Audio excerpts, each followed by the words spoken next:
from uh, the under 23 AFCON. That's the Olympic Eagles, where chairman of the NFF Task Force on Youth Competitions, Alhaji Aminu Balele Kurfi, has pledged the sum of $20,000 for the under 23 team if they beat Tanzania in the first leg of their under 23 AFCON qualifying fixture in Dar es Salaam on Saturday, that is tomorrow. He made the pledge at the Murtala Mohammed International Airport, Lagos, while speaking with the team yesterday evening, shortly before the team's departure to Tanzania.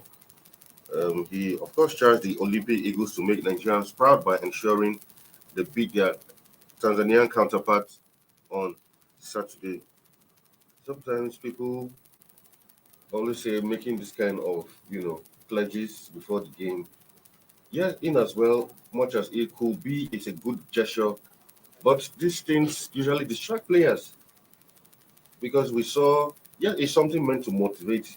But sometimes you now keep your mind on the money you're supposed to get if you do this. And maybe you lose focus. We also what happened with Rivers United, who at the end of the day lost scandalously 6-0 after huge sums were promised to them by the state governor. So, in as much as it's good, why don't you just allow them to play the game? If you want to do something for them, do it instead of making this pledge. We even saw even the Nations Cup, what happened to our Eagles, where every day they were being bombarded by all kinds of pledges and promises from businessmen in Nigeria and all of that. And we saw how that didn't end well at all.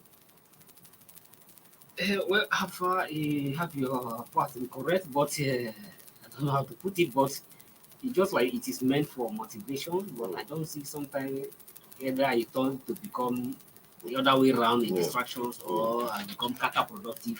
I don't know how to put it, but ordinarily it would be a good gesture, so that somebody in this ball to go extra mile to achieve victory.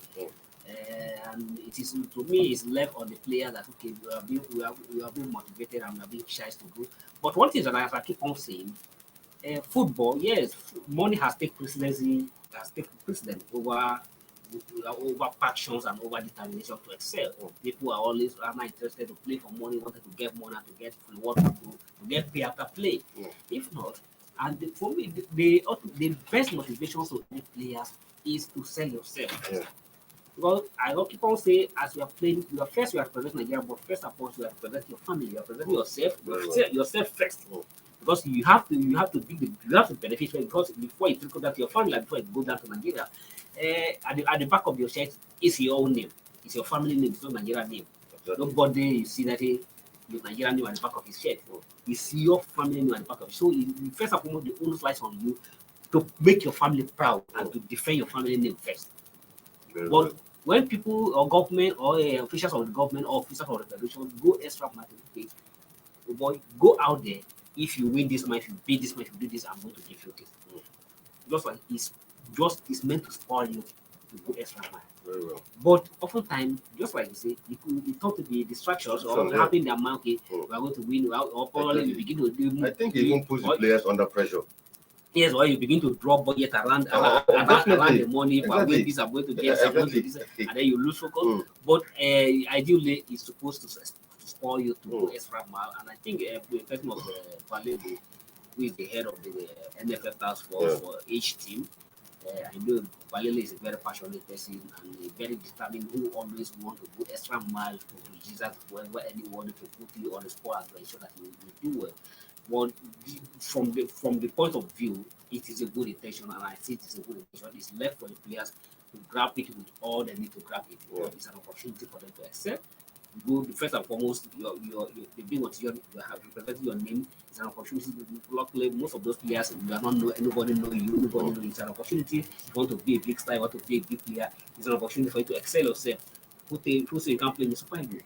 If you get opportunity to qualify, you are going to the Olympic, and at the Olympic, you will be seen by the whole world. So it's first of all, your name is at stake, and your family and your interest, your family is at stake. Go there, defend your family name, defend your name, and then ultimately make Nigeria proud. At the end of the day, the reward comes, and at the end of the day, whatever comes after it is an additional benefit.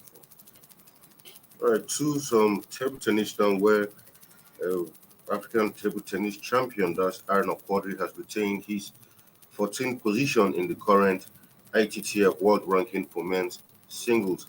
Quadri amassed a total of 1,715 points to cement his position as Africa's top-ranked table tennis player for the month of October.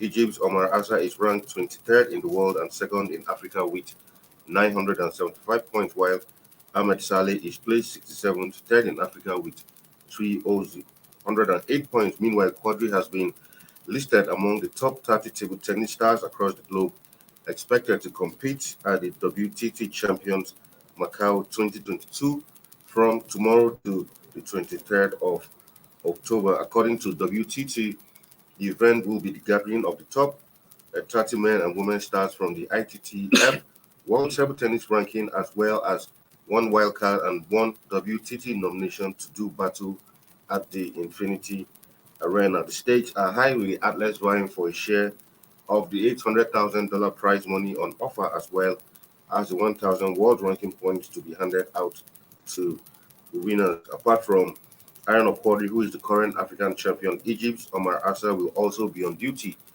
at the tournament, which serves as leeway for contenders to compete at the end of year WTT Cup finals in Jiaxing, China, just later on this year. So for Aaron Okori, I mean, his talent, his abilities have never been in doubt, like we always say.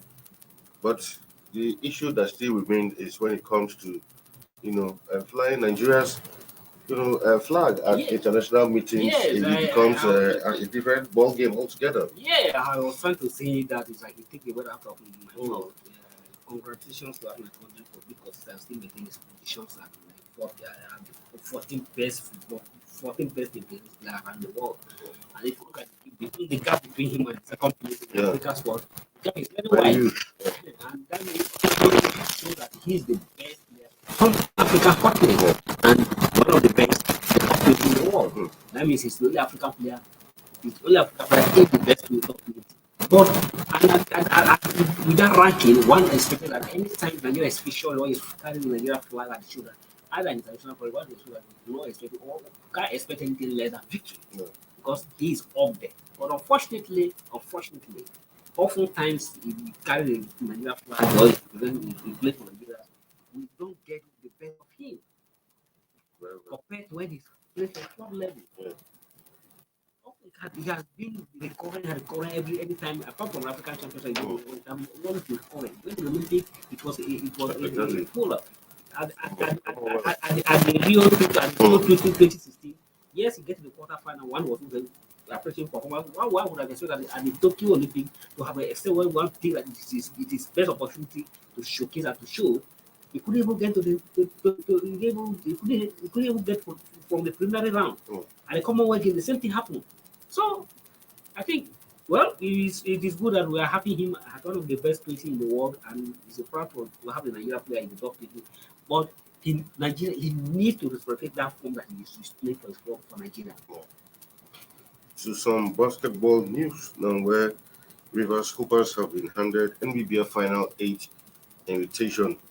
Because in a letter signed on behalf of the NBBF by Peter Njoku, the Secretary General, said the Federation has concluded arrangements to complete the abridged, can you imagine that, 2021 Premier Basketball Men's season, meaning that since 2021, even the league that started, it was not completed. And they're just... no, if you recall, last year, the Ministry of Youth and Sport intervened and organized a Super 8. Which was rejected by FIBA. To complete the league. But because there's a crisis and because FIBA feel that it has a connection, it has a link with the FIBA, we ensure that result was not welcome. And that was how not participate.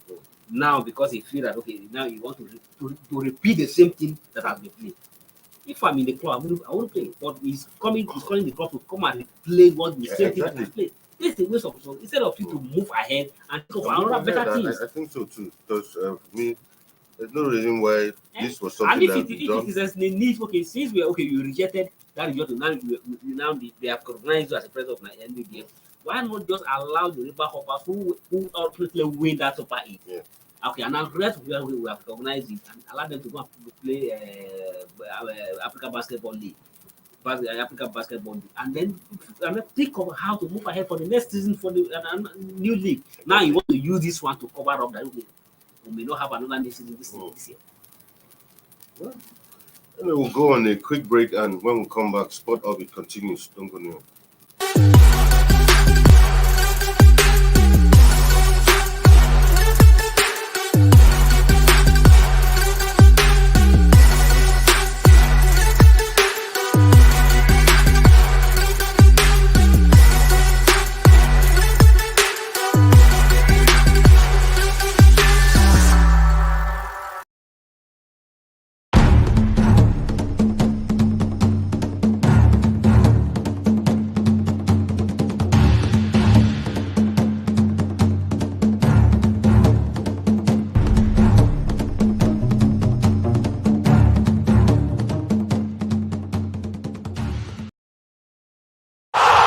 Sports Orbit. We make the world go round. All right, welcome back from that break. So I think for the Under-17 Women's World Cup, the Flamingos and Nigerians should be smiling now. As reports reaching us, they have just qualified for the semi-final of the competition after beating the almighty USA 4-3 on penalties. Recall earlier, I said that game had ended 1-1 at the end of full time, but in penalty, Nigeria has won that one 4-3. So congratulations to the girls. Recall how they started that defeat against Germany, and at a point some of us were beginning to, sound not too confident, thinking maybe they might not go far. But I mean, they are already in the semi-final. So whatever happens at this point, they'll end up as one of the top 4 teams at the tournament. Yeah, congratulations to our mighty girls, the local girls. They have done Nigeria proud. To me, we still want them to progress to the final. Yeah, but even when they progress to the final, beating US in the quarter-final, ultimately, in my opinion, they have won the tournament. Yeah. Because in as much, even yesterday when we were talking about, I think US is beating.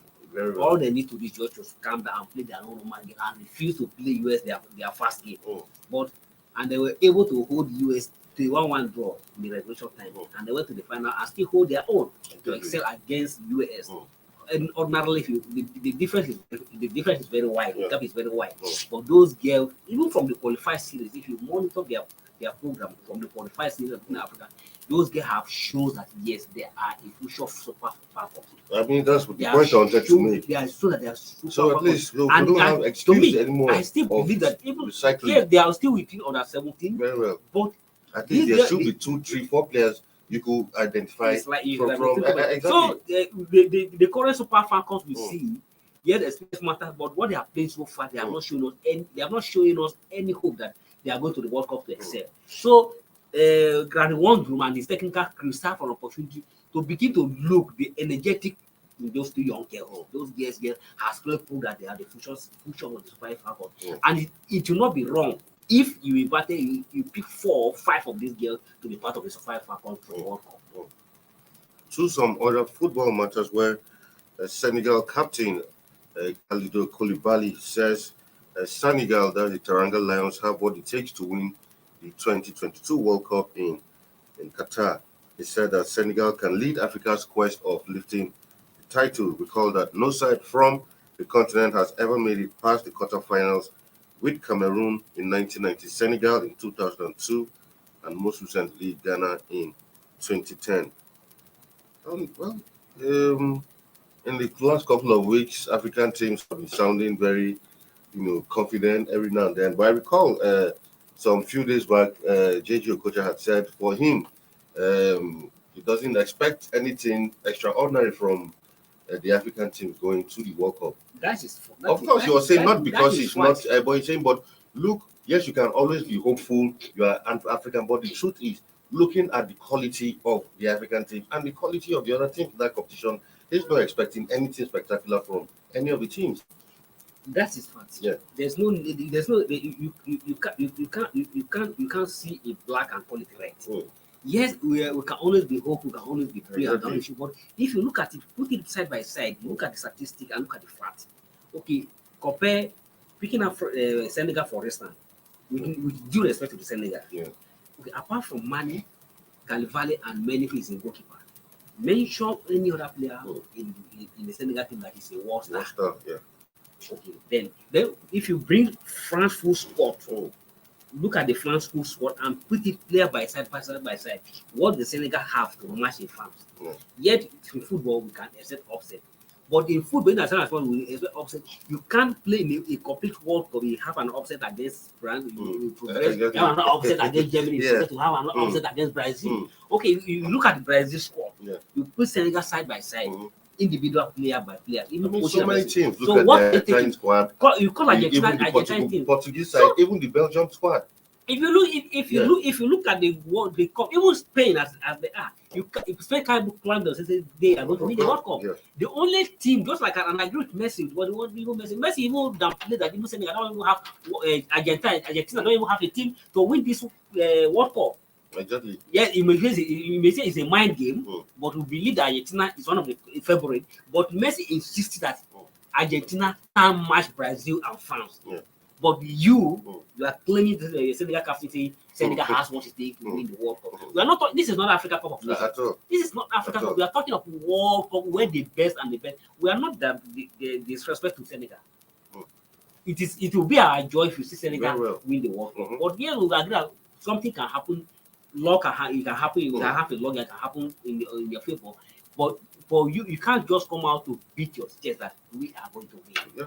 And that is why Mani came out here. If you I read the Mani yesterday when he said that Senegal can't be seen as a favorite for World Cup. And very correct. Yeah. You shouldn't place most expectation on what you don't have. I mean, just go there, do what you can. If you get to we can hope for a better. We are going to do well. We are going to excel. But to say you are going to win, the pressure to win the World Cup. That's a long shot, actually. Anyway, to some other football matters, there's the Premier League now, where we spoke about that yesterday concerning Steven Gerrard. Of course, he was giving that match against Fulham as an ultimatum. But lo and behold, it wasn't to be, as they were defeated 3-0 at Craven Cottage yesterday. And a few minutes after that match ended, news came that, the club had parted ways with him. Not happy times for him. We all know how he came to Villa, how he stabilized the team a bit, because when he took over last season, they were slipping to relegation, but somehow stabilized them. They finished in the mid-table somewhere around 14, but this season, getting to this new season, he hasn't been going well at all. And so far, Gerrard now is the third managerial casualty of the current EPL campaign. Gerrard best in the future endeavors, he can only get it better. It's an opportunity for him to sit down and rethinking. How I wish he could have stayed with his Rangers where he was excelling. And at the same time, sometimes club has to do that. If you play a coach, you have to also support the coach. At the transfer season, there are some players he penciled that he wanted to get them. For instance, Joaribo was one of the players he wanted to bring, but he couldn't get the loads of the players he wanted to get. Now the thing has backfired.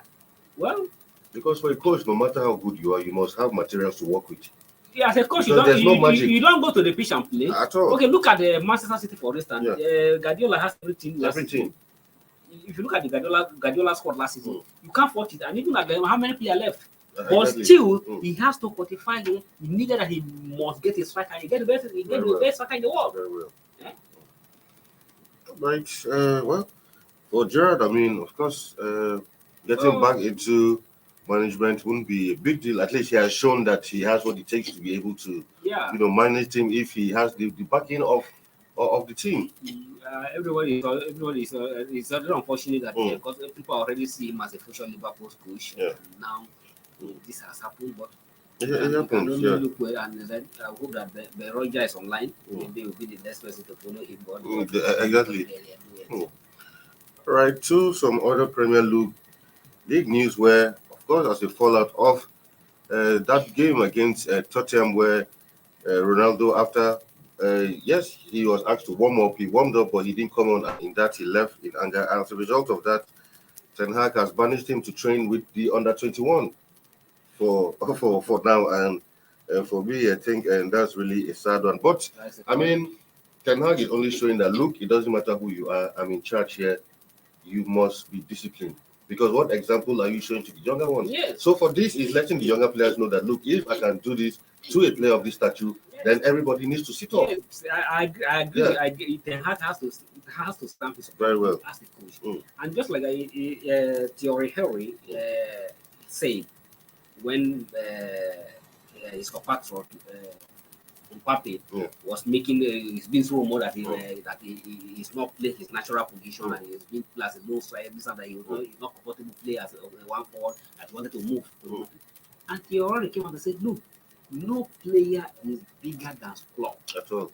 No matter how you are, even you are the mess of this one, no player, no matter how you are, no matter how high place you are, even though you are scoring 20 goals by every match, you are not bigger than the club. Because you alone, they put you alone on the pitch, you can't score, you can't play. Exactly. So no player is bigger than club. And every player, the only person that is in charge of a team is the coach. So the only, and that is why when the result is not coming, is the coach that will pay for it. Very well. Now they sack nobody chases the players. They chase any players for failure. So it's the coach that will take a blame if the result is not going anyway. And it's the coach that will determine the kind of style you want to play. So if the coach, sometimes the coach puts you on the bench, doesn't mean that you are not good. But it depending on the pattern you want to play at that time and what he has in mind. So you have to respect the decision of the coach. And any player that is not willing to respect the decision of the coach has a right to sanction such a player. Right. So I have no sympathy for Ronaldo. He deserves what he has got. To some other Premier League news, results of some matches were played last night in the EPL. Of course, we told you Aston Villa lost that one 3-0 to Fulham, while for Brighton, of course, it was Fulham, Leicester does yesterday's matches. Then Leicester surprisingly bounced back, coming to a sweet victory, if you ask me. So I think that should give Brendan Rodgers buy him some time. But you need to follow up. No, that's the point I make. At least this has bought him some time, so he needs to follow it up. Even though there was a plan to sack him yesterday, exactly. They need to withdraw that for now. Yeah. All right. So matches will also go down this weekend in the EPL. Of course, the big game of the week will be Chelsea against United. But first off will be Nottingham Forest hosting Liverpool. It should be an easy one for Liverpool to continue their winning run. It's not like that. Well, yeah, exactly. So the other match, two former legends of the game that's talking about Frank Lampard and Patrick Vieira of Crystal Palace will also be confronting each other, while Man City will host Brighton, of course. And Man City has to be careful because Brighton. Brighton, a very tricky side. Very tricky side. Can score something for you. And it would be nice if Brighton can do something against Man City. Yeah, so Chelsea to be Chelsea, United, Aston Villa. That's a big game, yeah. Aston Villa against and if you look at Brentford. If you look at Chelsea, Manchester United, it's a big match of the weekend. Yeah. And everybody, either you are a fan of Man, you are a fan of Chelsea, or either fans of other clubs, you'll be interested to have what's going to happen at the Stamford Bridge. For instance, the two coaches are just new in the top in the APL. The Potter was an England person, but he's coaching the big club for the first time. And since he took over Chelsea, he has been consistent. He has won all his matches. So Ten Hag has to be very careful why he traveled to Stamford Bridge, because Potter has a perfect club to dwarf him at Stamford Bridge. All right, so other matches, Aston Villa will host Brentford, while Leeds United take on Fulham. For Southampton. Arsenal, that's another very tricky one. Wolves, Leicester City, Tottenham, Newcastle, that should be a dangerous one for Tottenham also. Yes. Then West Ham will take on Bournemouth in the final game. That's on 8 p.m. on Monday. So quickly looking at these matches, what do you see happening? Yeah, just like we said about Manchester United, that was important. For Arsenal needs just like it's a better team. The top team can be a very unpredictable team. Ordinarily, you say that Arsenal should be posting victory and then to extend their impressive run further, but they have to be very, very careful and knowing that they have other big clubs behind them, because other big clubs, Manchester United, Chelsea, and the Chelsea, because before it's like only Man City was approaching, but now the league has become very wide open. United and Chelsea are also pushing up, so Arsenal has to be very careful and has to maintain their consistency, because any slip before they do, they can see even themselves drop that into the fifth position or fourth position. So Arsenal, Arteta and his boy has to be very careful. And small matches like against a middle-sized club, not the respecting to South Africa. These are the kind of match Arsenal need to be picking those points. While waiting for the big boys. So quickly a glance at the table, you can see that Nottingham Forest still rooted at the bottom. Leicester have moved up to 19, while Wolves are currently 18. Of course, the top 5, top 6, no more changes. Arsenal on top, Man City, Spurs in third, Chelsea fourth, United fifth, Newcastle sixth, and surprisingly, Liverpool, as a result of their last two back-to-back wins, have moved up to 7th position. So gradually they are, moving up the table also. So you can see that apart from Newcastle, that you just still see in the middle, all the big sides gradually begin to take shape. All the big sides have taken the first six. Apart from Newcastle, you still see in the middle there. And I remember one time Brighton were so hovering between third, fourth, but you see that they are gradually dropping down. Yeah. So that's why Arsenal has to be very careful now, because the big boys have started pushing them forward. Exactly. They will keep an eye on all of those matches during the weekend, and on Monday give you a complete review of all those games and other sporting events as they pan out in the course of the weekend. So that's where we call it a day on today's episode of Sports Orbit. Salifu, thank you once again for being here on this wonderful Friday edition of the show. Thank you. All right, until we come your way on Monday, stay safe out there. My name is Afa Cho, and do have a lovely weekend. Thank you for watching. For sponsorship and advert placements, please contact 080-3688-6158. Last Word Leadership Podcast Studio. You have the last word.